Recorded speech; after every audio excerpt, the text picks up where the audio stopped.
सतयुग का आरंभ था। राजा सत्यव्रत नदी के तट पर सूर्य देव को अर्घ्य दे रहे थे। तभी उनके अंजलि में एक नन्ही सुनहरी मछली आई। उसने कांपते स्वर में कहा, राजन, मेरी रक्षा करो। दयालु राजा ने उसे अपने कमंडल में रख लिया, लेकिन वह मछली पल भर में इतनी बढ़ गई कि कमंडल छोटा पड़ गया। फिर मटका, फिर तालाब और फिर विशाल समुद्र। वह मछली दिव्य रूप से बढ़ती ही चली गई। तभी समुद्र की लहरों से भगवान विष्णु अपने मत्स्य अवतार में प्रकट हुए। उन्होंने चेतावनी दी, राजन, 7 दिनों में महाप्रलय आने वाला है। एक विशाल नौका तैयार करो और उसमें सृष्टि के बीज, औषधियां और सप्तऋषियों को सुरक्षित करो। 7वें दिन आकाश फट पड़ा और समुद्र की लहरें पर्वतों से ऊंची उठने लगी। पूरी सृष्टि जलमग्न होने लगी। राजा सत्यव्रत की नौका प्रलय के भंवर में फंस गई। तभी वह विशाल मत्स्य रक्षक बनकर प्रकट हुआ।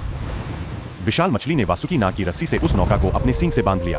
भयंकर तूफानों के बीच भगवान मत्स्य उस नौका को खींचते रहे, मानो वे स्वयं काल को चुनौती दे रहे हों। अंततः भगवान ने उस नौका को सुरक्षित हिमालय की चोटियों तक पहुंचाया। जब प्रलय थमा तो एक नई सृष्टि का जन्म हुआ। यह कहानी हमें सिखाती है कि धैर्य और धर्म के मार्ग पर चलने वालों की रक्षा स्वयं ईश्वर करते हैं।